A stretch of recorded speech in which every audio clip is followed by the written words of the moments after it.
Hello. In this video, we are going to learn about exponential functions. The first question is, what is an exponential function? Well, the key word here is exponential. What is the base word of exponential? Exponent, right? Exactly. So, our variable is going to be in the exponent. Anytime you see an equation where the variable is in the exponent, you know it's an exponential function. Here is the form y equals a times b to the x. See, x is in the exponent. B is our base or our growth factor. A is the initial value or the y-intercept of the function. And y, of course, is our answer. So let's determine what the shape of a parent function, or what is the shape of the parent function of an exponential function. We're going to look at f of x equals 2 to the x. Here we have a table, -2, -1, 0, 1, and 2. And we are going to find all the f of x values of this table. 2 to the -2 is 1 over 2 squared, which is 1 over 4. Now we need to plug in -1. 2 to the -1, we don't want a negative exponent, so we need to take it to the bottom. So that's 1 over 2 to the 1, which is 1/2. Now we need to plug in 0. So f of 0 is 2 to the 0. Anything raised to the 0 power is always 1. Next, we're going to plug in 1. F of 1 equals 2 to the 1, which is 2. And lastly, we're going to plug in 2. So that's going to be 2 squared, which is going to be 4. So now we need to plot these points. See, we see -2, 1/4. That's an order pair. So we went to the -2 and up 1/4. Plotting the rest of the points, we see -1, 1/2, 0, 2, 1, 2, and 2, 4. Connecting these with a nice smooth curve, we see our parent function of an exponential function, f of x equals 2 to the x. Its y-intercept is always going to be 1, and this can also be referred to as an exponential growth because as we approach the positive x-axis, or the farther along we go on the positive x-axis, the function is going to grow closer and closer and closer to infinity. So which number could we use to make, for x, to make the function 0 or negative? Remember, whenever we put in a negative exponent, it took it to the bottom, right? We had to take the number to the bottom so that it would become a positive exponent, which made it a fraction. So is there any number that we can plug in that will make that fraction 0 or negative? No, there's not. So our y-intercept is 0, 1, and since we cannot make the function 0 or negative, we have a horizontal asymptote at y equals 0. So as we approach negative infinity on the x-axis, meaning we go farther and farther down the negative x-axis, our graph is going to get closer and closer and closer to the x-axis. However, it's never going to touch or cross the x-axis.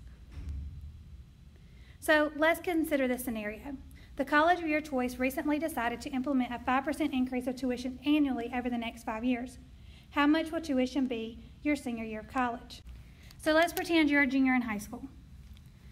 Tuition is $4,000. Well, last year when you were a junior in high school, your tuition was $4,000. So that was fall of 2019. Right now we're in fall of 2020. So let's see how much it's going to be. How can we calculate this? To be here, right? So it's a 5% increase. So maybe you calculate what is 5% of 4,000, which is 200. But are you only going to pay 200 the next year? No, you're going to have to add that to the original 4,000, meaning 4,200. That's one way to calculate it. But maybe some of you thought of a different way. Maybe you said, you know that you're going to have to pay the original 4,000 with the additional 5%, so that's 105%. So maybe you multiplied it by 1.05, which gave you the same answer, $4,200. Either way is correct. So your senior year of high school, the college tuition is now $4,200. What about your freshman year? $4,410, right? What about your sophomore year of college? $4,630.50, right? Junior year? $4,862.30. And senior year? $5,105.13. So every time we had to multiply to find out what 105% was. So how much will it cost you to attend college for 4 years? Well, okay, so when did you start going to college? In 2021, right? So we need to add all 4 of these numbers together, and our total is $19,007.66. What will the cost of tuition be for fall of 2025? We would have to do the step one more time, right? Because sometimes, let's be real, sometimes people go to college and as much as their good intentions are, they don't finish in 4 years, and that's okay. Maybe they need to make a senior victory lap and go one more year. So let's see.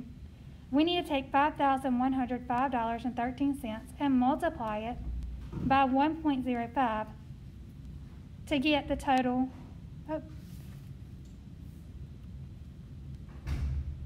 Just kidding. I didn't read the question all the way.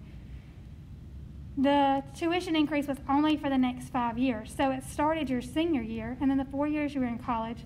So your victory lap, it would stay the same because the 5-year increase was over.